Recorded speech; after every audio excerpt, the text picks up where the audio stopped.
وَلَقَدْ يَسَّرْنَا الْقُرْآنَ لِلذِّكْرِ فَهَلْ مِن مُدَّكِرٍ۔ غیر اللہ کی عبادت کیوں جائز نہیں ہے؟ اسی طرح جب ہم سوچتے جائیں گے تو ہماری سوچوں کا، ہمارے سوالات کا جواب بھی ہمیں قرآن سے ملے گا۔ ہم قرآن کی طرف پلٹ کے دیکھیں تو ہر بات کا ہمیں جواب ملے گا۔ قرآن کہتا ہے وَعْبُدُوا اللَّهَ وَلَا تُشْرِكُوا بِهِ شَيْئًا، اللہ کی عبادت کرو، اس کے ساتھ کسی کو شریک نہ بناؤ، شریک نہیں ٹھہرانا۔ وجہ یہ ہے اس بات کی کہ شریک نہیں بنانا، وجہ کیا؟ وجہ یہ ہے قُلْ هُوَ اللَّهُ أَحَدٌ اللَّهُ الصَّمَدُ لَمْ يَلِدْ وَلَمْ يُولَدْ۔ پیارے پیغمبر کو یہ حکم ہو رہا ہے کہ میری مخلوق کو یہ بتا دیں کہ وہ اللہ ایک ہے، وہ بے نیاز ہیں، اللہ بے نیاز ہیں۔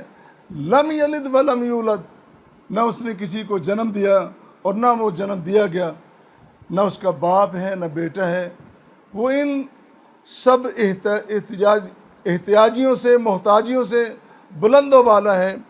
وہ ذات وہ ہے انما اللہ الہ واحد سبحانہ ان یکون لہ ولد، واللہ وہ تو معبود ہے ایک ہی، وہ پاک ہے ان چیزوں سے کہ اس کی کوئی اولاد ہو، اس کی کوئی اولاد نہیں۔ اولاد انسان کی بہت بڑی مجبوری اور محتاجی ہے، ان تمام محتاجیوں سے اللہ تعالیٰ پاک ہے۔ اور پھر یہ بھی فرمایا انا یکون لہ ولد ولم تکن لہ صاحبۃ، اللہ کا بیٹا کس طرح ہو سکتا ہے، اس کی تو بیوی نہیں ہے۔ یعنی کس طرح ترتیب کے ساتھ قرآن کریم ساری وضاحتیں ہمارے سامنے رکھ رہا ہے۔ اللہ کا یہ کہنا بھی کافی تھا کہ میری عبادت کرو، کسی اور کی نہ کرو۔ اس کے بعد اللہ تعالیٰ نے دلائل پیش کیے ہیں کہ میرے بندے ان دلائل کی بنیاد پر میں تیرا رب ہوں، میں تیرا الہ، میں تیرا معبود ہوں۔ ان دلائل پہ ذرا غور کر۔ اور پھر قرآن کریم ہی تمہیں بتلا رہا ہے کہ لیس کمثلہ شیء، اس جیسی تو کوئی اور ذات ہے ہی نہیں۔ لا تدرکہ الابصار وہو یدرک الابصار، اس کو تو کوئی آنکھ دیکھ نہیں سکتی، وہاں تک کوئی تصور پہنچ نہیں سکتا، وہاں تک کوئی نگاہ جا نہیں سکتی، کوئی عقل و دانش اس کی ذات کا احاطہ نہیں کر سکتی۔ وہ تمہاری نظروں سے، تمہاری نگاہوں سے، تمہاری سوچوں سے، تمہاری عقل سے، تمہاری دانش سے بہت بلند و بالا ہے، وہاں تک تمہاری اپروچ نہیں ہو سکتی۔ وہ تو وہ ہے جو نظام ہستی چلا رہا ہے۔ کبھی غور کیا؟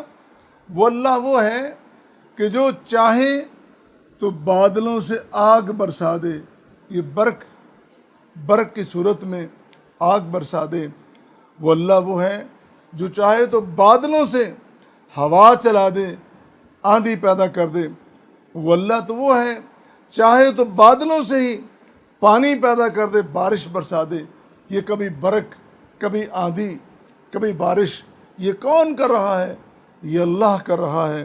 وہ تو وہ ہے کہ جس نے جب چاہا پانی کو پتھر بنا دیا اور جب چاہا پتھر کو پانی بنا دیا۔ موسیٰ علیہ السلام کی مثالیں ہمارے سامنے ہیں۔ ایک وقت آتا ہے جب پانی مانگتے ہیں تو اللہ کہتے ہیں کہ پتھر پہ لاٹھی ماریں، پتھر پہ لاٹھی ماری تو پانی ہو گیا۔ اور پھر کہا کہ مجھے رستہ چاہیے تو فرمایا اس پانی پہ آپ لاٹھی ماریں، اس پانی کو اللہ نے پتھر بنا دیا۔ وہی تو ہے جس نے پہاڑوں کو ساکت کر دیا، وہی تو ہے جس نے زمین میں کسی جگہ نہریں چلا دی، کسی جگہ پہاڑوں کو ساکت کر دیا۔ وہی تو ہے جس نے آسمان کو چھت بنا کے بلند و بالا بغیر کسی جوڑ کے، بغیر کسی ستون کے آسمان کو کھڑا کر دیا۔ پھر بھی تمہیں سمجھ نہیں آ رہی کہ اللہ کی عبادت کرنی ہے، کسی اور کی نہیں کرنی ہے۔ اور اگر دیکھ تو تمہیں پتہ چلے وہ اللہ تو وہ ہے جس نے قارون کو زمین میں دھنسا دیا۔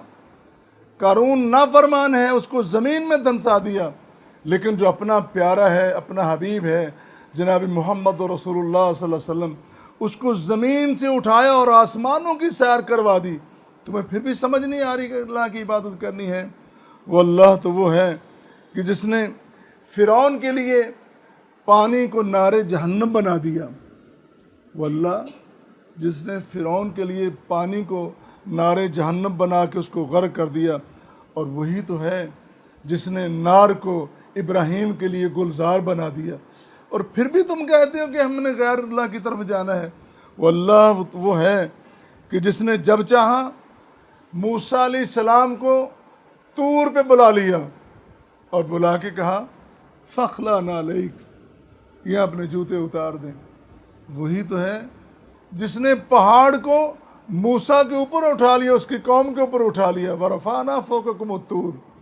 واللہ اپنی قدرتیں، اپنی ندرتیں، اپنی حکمتیں دکھا رہا ہے اور انسان کے لیے دلیلیں پیش کر رہا ہے، حالانکہ اس کو چندہ ضرورت نہیں تھی، لیکن پھر بھی ان لوگوں کے لیے جو صرف اور صرف عقل کی بات کرتے ہیں، وہ صرف بات کرتے ہیں، عقل کو ماننے والے وہ نہیں ہیں۔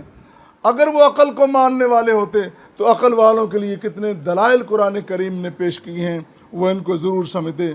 وہ اللہ تو وہ ہے کہ جس نے دنیا کو خشک تنور بنا دیا اور اس میں ایک پوری قوم کو غرق کر دیا، وہ جب چاہے اور زمین کو تنور کی شکل دے دے، جب چاہے راستے دے دے، جب چاہے کسی کا راستہ روک لے، جب چاہے پتھروں سے پانی نکالے اور جب چاہے پانی کو پتھر بنا دے، جب چاہے کسی کو پہاڑ پہ چڑھا دے، جب چاہے پہاڑ اس سے بھی اوپر کر دے، جب چاہے پوری زمین میں ایسا طوفان پانی کا برپا کر دے کہ پہاڑوں کے اوپر بھی چھپنے کے لیے جگہ نہ ملے۔